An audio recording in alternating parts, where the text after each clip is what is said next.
Hi, I'm Michele Saumberfield, and I believe in reincarnation. Okay, it is like after dinner time.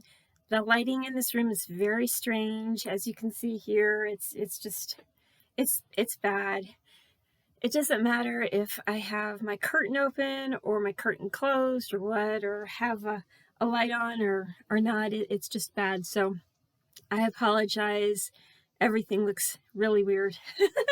Anyway, um, I believe in reincarnation. I remember 15 past lives, and lately my lifetime of 5 lifetimes ago has been coming through me quite a lot. Now, I am in the middle of writing a book about it, and I think maybe that is just drawing an energy.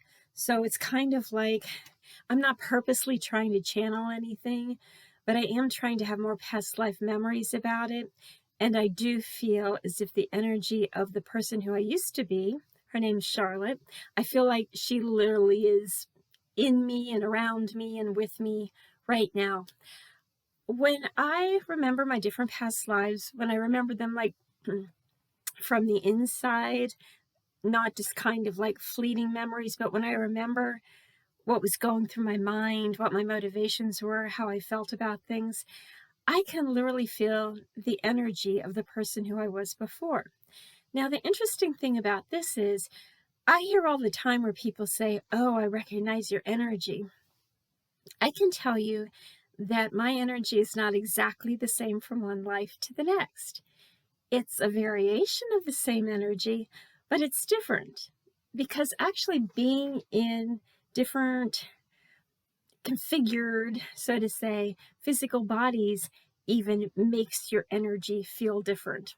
It's kind of like if you're in a small room versus a big room, the energy might feel a little different. Um, if you're in a room with a slanted ceiling, the energy that you feel in there might be different than the energy in a room that has a vaulted ceiling.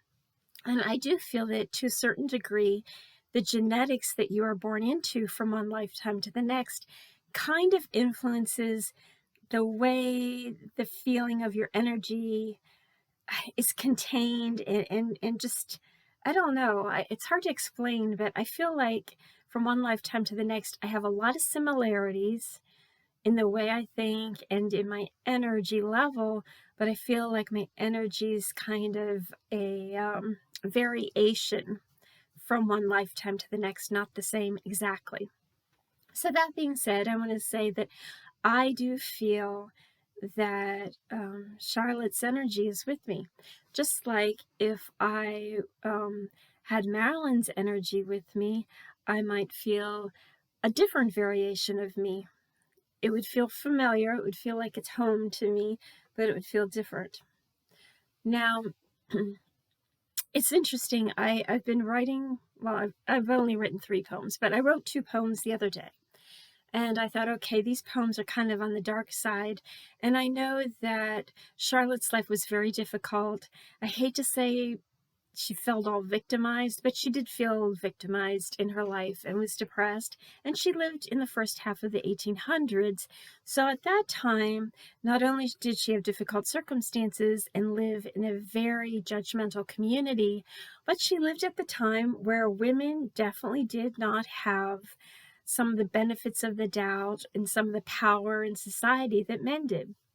Last night I was actually looking things up online, and I found some articles that are frightening to think about, but they were talking about how in the 1800s, in a lot of areas, that if a woman had an affair, she would lose her children and she would be like cloistered away in her house and she couldn't socialize with people anymore. And the man would just automatically get to keep the children because the children were considered property, as the wife was as well. And they were saying if a man had an affair, he'd typically just be able to get away with it.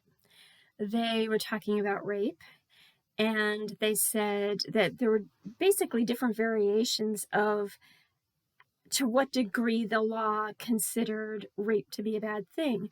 Like they might think that some woman who's the head of the household, who has had a husband and who's had encounters, oh, well, that's no big deal, but if a woman's a virgin, then it's a big deal because she was chaste.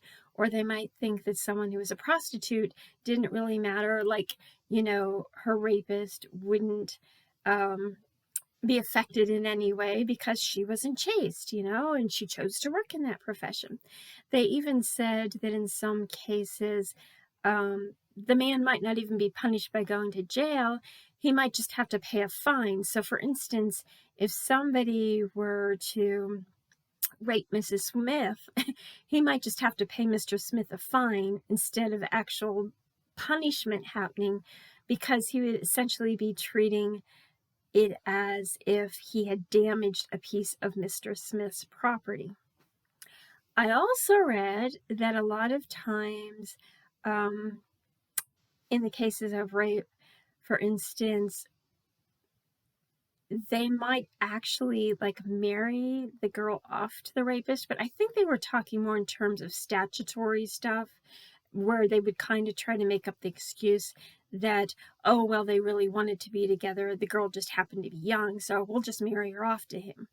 I don't know how they actually handled things if the woman was chaste, was attacked, and there wasn't any love or anything between. I don't know. The whole thing's sick. What can I say? But I think it's pertinent to the lifetime that I am referring to. It's very, very dark in here all of a sudden. Let me see if I can move this out of the way. Oh, that's a little better. Okay, I just moved something. Well, it's still weird lighting. Nothing I can do about it. I just moved the big monitor that was behind this screen out of the way so it lets some more of the sunlight from the big window come through. But yeah, everything's just weird and blotchy on the screen. I can tell because I can see my reflection in the screen. So anyway, who cares, right? I am going to read poem number 3, and the reason I wanted to give you that whole explanation that I just did is because Charlotte was in a situation where she was attacked by a man who was popular with a lot of people in the town. He was the store owner. She was married off to him because she got pregnant by him, even though it wasn't at all consensual.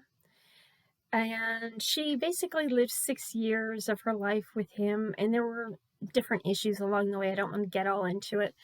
But in the end, she ended up having an affair because she was very unhappy.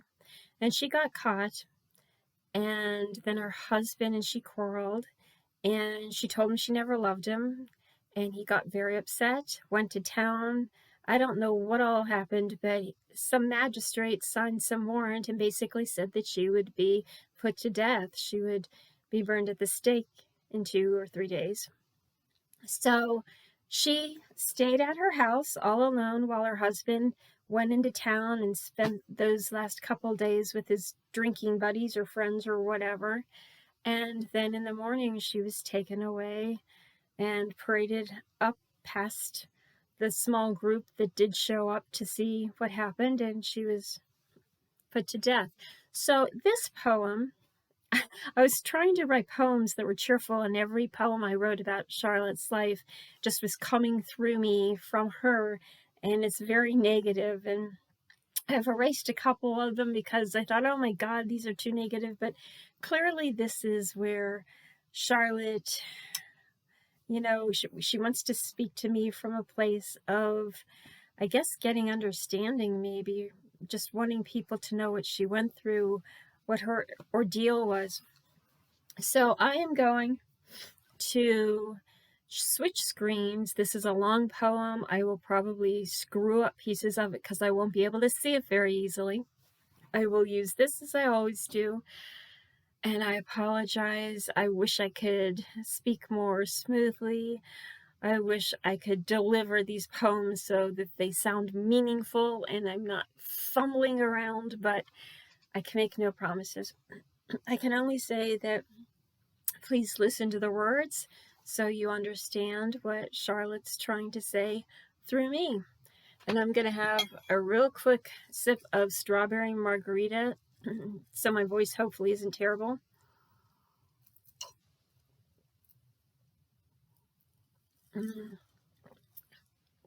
It's so cold. I may have put too much ice in it. Very good. This is really good. I'm not going to drive. Don't drink and drive. Okay, so here I go.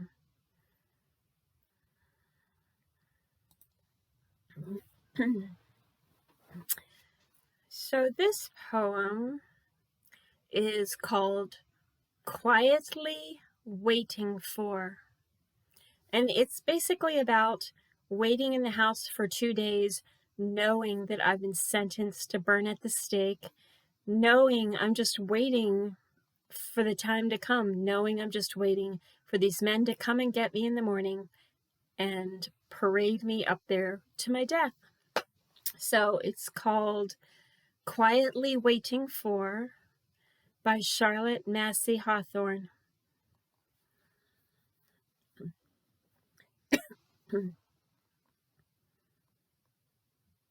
Shh. Do you hear the stillness as I hold back my tears?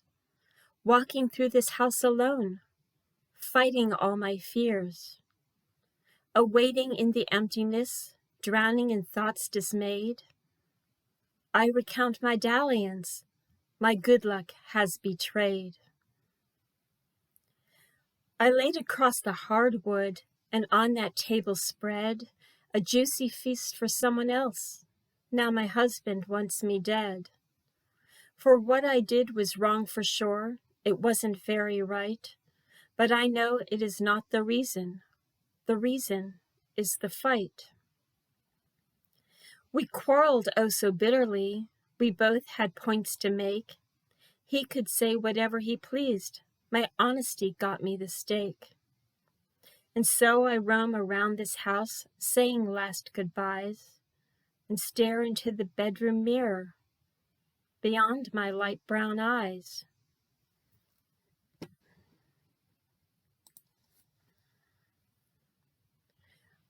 I wonder how they'll feel then, drying up in flames. If I go blind before I die, that will be a shame. I want to watch my husband squint and squirm and wrestle as his pretty darling wife becomes a crumbling vessel. And when he doesn't have me, his heart and head will crash, and he will know more pain than I when my soul departs from ash. For I did nothing worse than he, I'm sure he did the same, staying out at the pub till late, flirting with every dame. I do not think him saintly, I doubt that he was good, but when you possess a cock like he, you do what you want and not should. And so I said the fight was the course that sealed my fate. I served him bitter honesty on a platter 3 times a plate. I told him I never loved him. How could he think otherwise? He raped me and ruined the life. As a young girl, I did prize. He brought me to this house then that stands atop a hill, up a steep staircase, and pinned me to a pillow. I could barely breathe at night when firmly he demanded that I submit to all his whims and licked me like buttercream candy. And so it seems, I suppose, I should at least be glad. When I do go up in smoke, I know he will go mad. I know he doesn't think so. He believes I can be replaced. But I am more than breasts and legs, derriere, and a pretty face. I am certainly all those things, but I am so much more. I am laughter, smiles, and songs, and fascinating stories galore. Now everything and everyone he encounters from now on will know that he was Charlotte's husband, and the reason that I am gone. So here I say goodbye to all, just one more night to live, And if you ask me what I regret, I'll say only that I was his. For I am not just property, my significance is not small, and fools who don't recognize that really have some gall. Those who love their mother or have a daughter they prize, I ask you, would you wish for them to end up dying like I? So long to my bookcase, so long to my Jenny's doll, so long to my photograph which hangs in the store on the wall. Now in the stillness, I pray thee, God, do take me away. Dear Lord, meet me at the flames and keep the terror at bay. And God, please help my husband, for he knows not what he's done. But if you see fit to punish him, blessed divine will shall be done.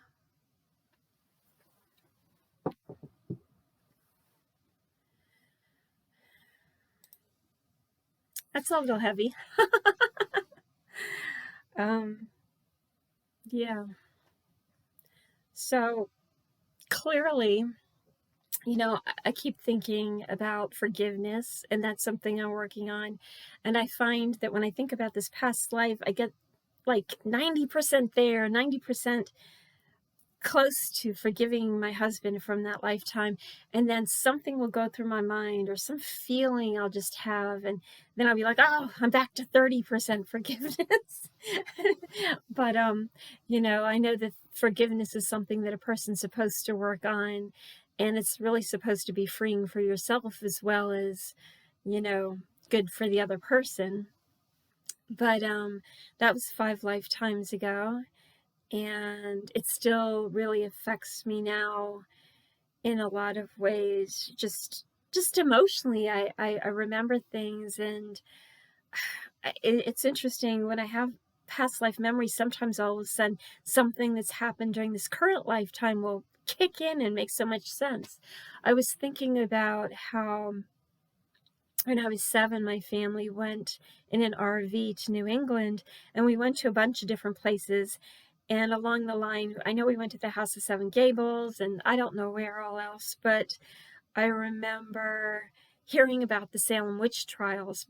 And now I'm like thinking, oh my God, you know, I wonder how that affected me, hearing about that and hearing about people being burned at the stake, because I know that during a past life I was, you know, and I can't help but think, well, all right. And that would have been in the 1970s, 1972. And I think I was put to death probably 1841, 1842. I'm leaning toward 1842 now. I used to think it was 1841, but I just keep thinking Thursday, July 21st.